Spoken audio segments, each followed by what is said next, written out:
What is up, YouTube? It's Kingfisher745, and welcome to episode 34 of All Hail the King.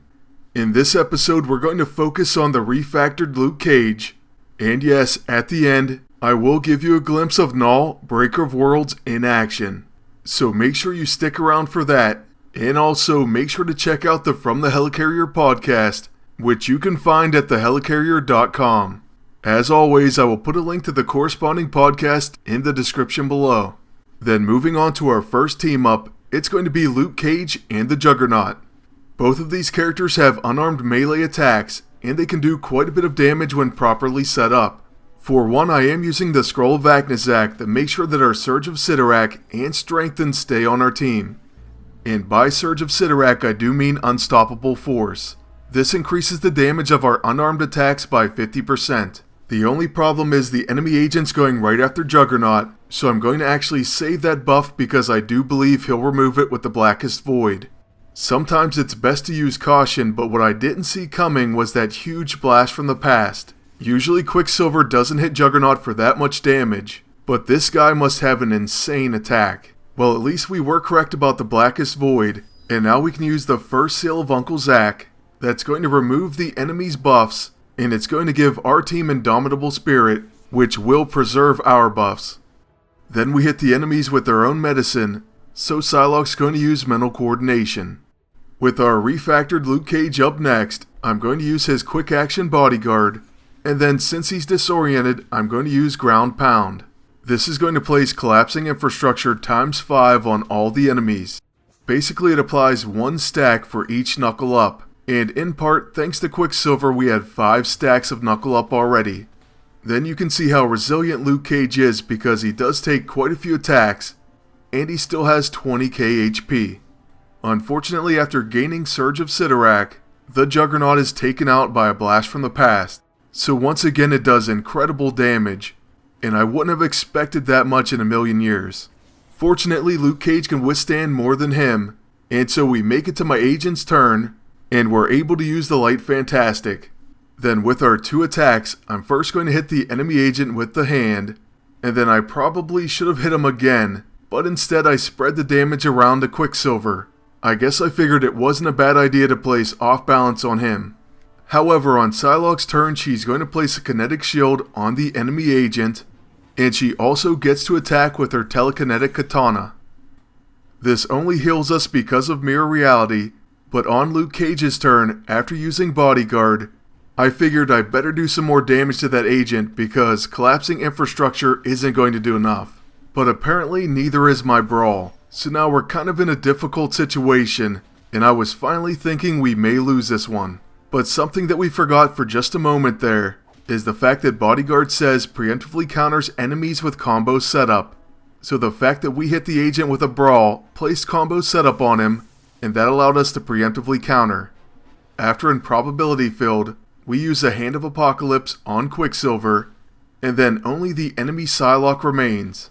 After all this time, Luke Cage still takes attacks like a champ, and Psylocke can barely hurt him. So what we're going to do is finish her off with a Face Punch. This attack can do quite a bit of damage, but it would do even more if she had combo setup. Still, we'll take 129,000 any day. Now as we move on to our next team up, and next fight against Star-Lord and Cyclops, I do want to go over which E-ISO I'm using on Luke Cage. I actually have his Cracking and Powered ISO 8, which removes 1 negative effect when Knuckle Up is gained. Then I'm also trying out the Bruised and Powered ISO 8, which says unarmed attacks will not consume combo setup. I think that's a pretty sweet E-ISO for him, and it seemed to work out very nicely. With Quicksilver we focused on the enemy agent, and now I'm going to go ahead and hit him with the hand. Unfortunately, this won't do enough damage to take him out, but I was hoping to avoid getting hit with something like the Hot Shot. They do get lucky and proc Spray and Pray, and their agent's going to get 2 turns. Luckily for us, he uses the Kinetic Energy Blade on both.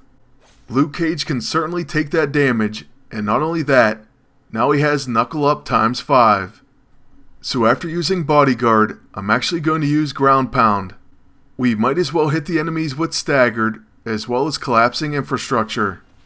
Luke Cage will get hit with an Optic Blast, but it's under 10k, and a Raft Shank stops Star-Lord.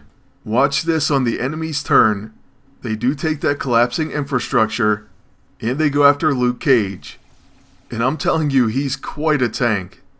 With Quicksilver, we might as well finish the enemy agent, or at least take him in range of his dots.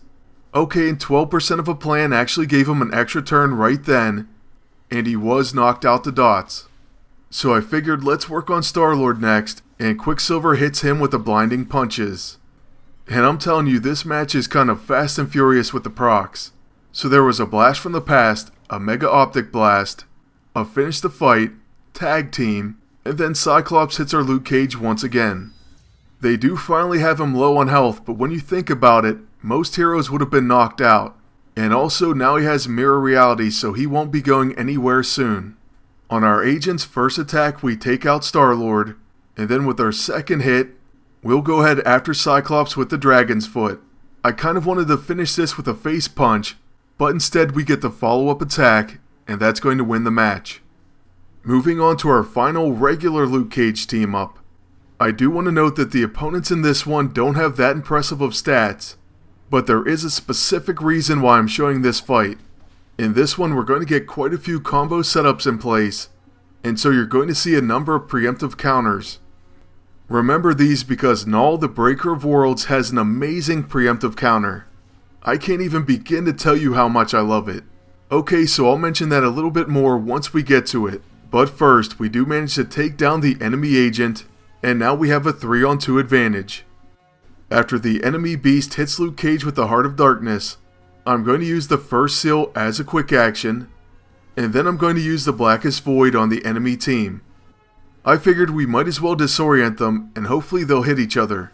So next up is going to be Red Hulk, and instead of using a single target attack, he hits us with the Gamma Bomb. Luckily, Luke isn't exhausted, so we can use Bodyguard. And then I'm also going to use our level 1 on the enemy beast. Remember, this will place combo setup on him, and so hopefully we can get a preemptive counter. Next, with our Iron Fist, I'm going to go ahead and heal Luke Cage back to full health. Also, since we have Iron Fist's AISO, this is going to grant him Rising Up buffs. And there you see our preemptive counter coming from Luke Cage. Then add in a Dragon's Foot counter and Beast is dead. So now with our agent, we can use the Light Fantastic, and that's going to clear all our debuffs. One more turn for Red Hulk, and then Luke Cage is going to try to one-shot him. So first, let's use our Bodyguard, and then we'll unleash his level 2 Face Punch. This time around, the damage is going to be just shy of 71,000. Not bad, especially for no combo setup. And now, the moment you've been waiting for, both Skirn and Null in combat. Of course, Quicksilver goes right after Luke Cage, but next up is going to be my agent. Now I noticed that they do have the Mystic Shroud, so I'm just going to use the Blackest Void. With that annoying buff gone, the Worthy can now go to work. And the enemies are disoriented, so who knows, maybe they'll attack each other. Apparently Deadpool's not going to, but on Luke Cage's turn, we can use his level 6, You're Not Worthy. It's an AoE debuff that says attacks can be intercepted by Null, Breaker of Worlds.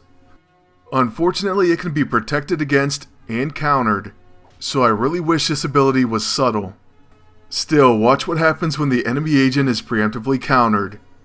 First off, he will take a Meteor Swarm hit, and then here comes our Fatal Fist preemptive counter.